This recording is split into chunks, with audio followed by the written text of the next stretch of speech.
Hi there. Let's take a look at the Algorand chart. We'll cover the weekly Wyckoff structure, check out the short-term trend, so we can assess the risk of next bearish move. From a Wyckoff perspective, Algorand is currently in the testing stage of the accumulation cycle. The next stage we're waiting to show up is the sign of strength. So it had won in the past back in July last year, and it hasn't returned yet.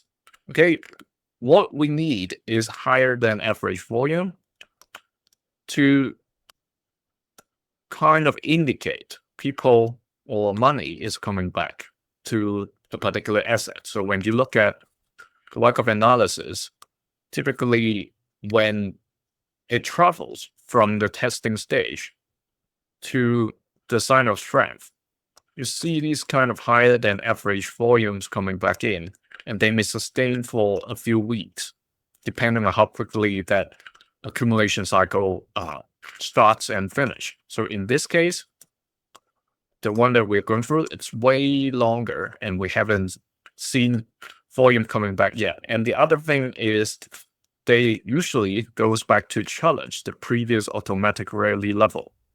In this case, this time, it's very similar to the last accumulation back in 2023.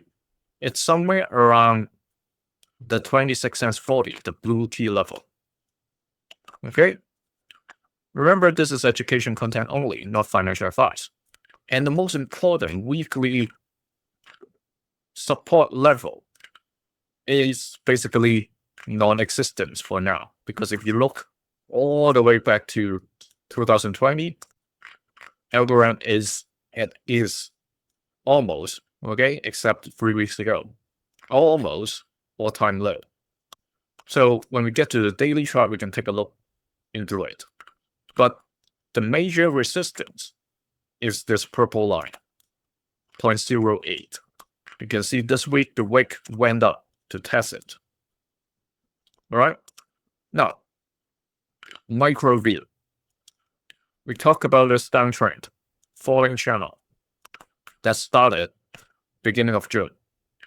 And last session, we talked about this downtrend resistance line crossing the short-term support of 0.077. And we'll get an answer somewhere around the 13th or 14th. And the answer did come. It exited the downtrend, breaking the resistance, turns into a sideways. So we can extend this line. So it's 0.77. I just want to make the text larger so you can read it easier. So currently, it's range bound between 0.077 and 0.08, similar to the last week of July.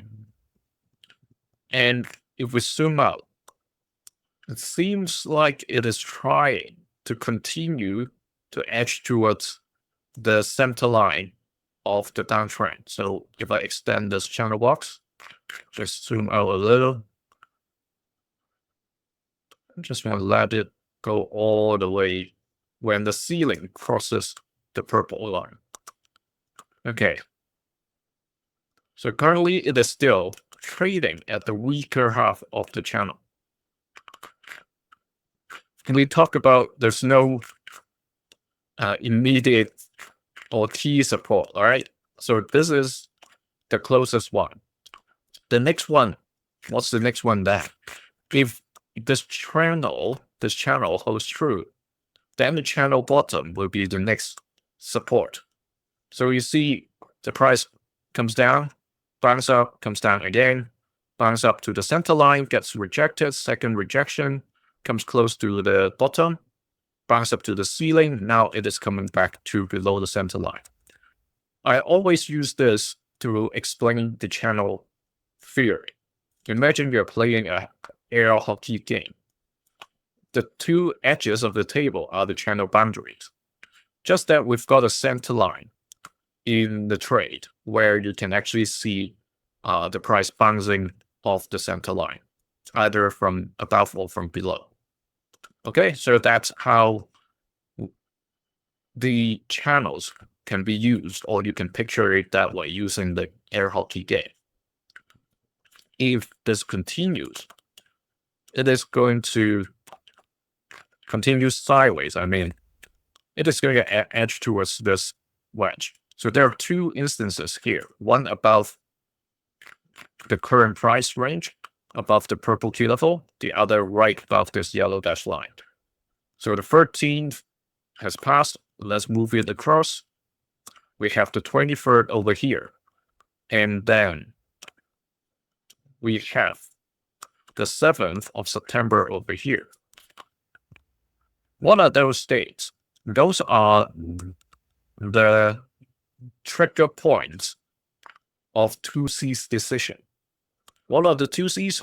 Either continuation of the trend, in this case, a sideways trend, meaning breaking this center line, which acts as resistance as of now, continuing with the sideways trend, or it changed the sideways trend into, in this case, a falling trend that breaks the support.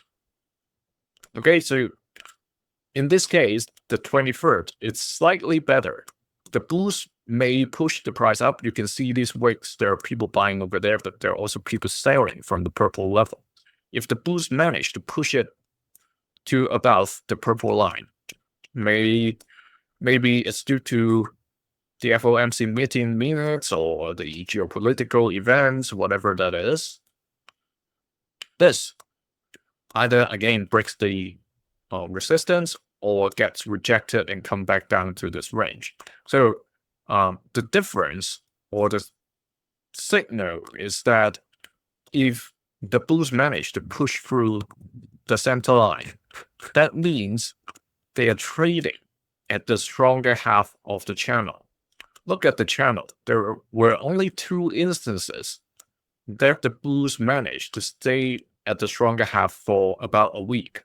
Most of the time, the trade has been at the lower half or the weaker half of the channel.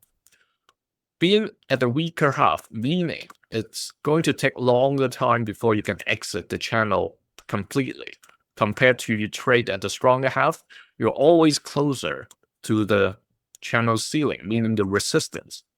So that's the difference of the two, trading over here versus trading over here.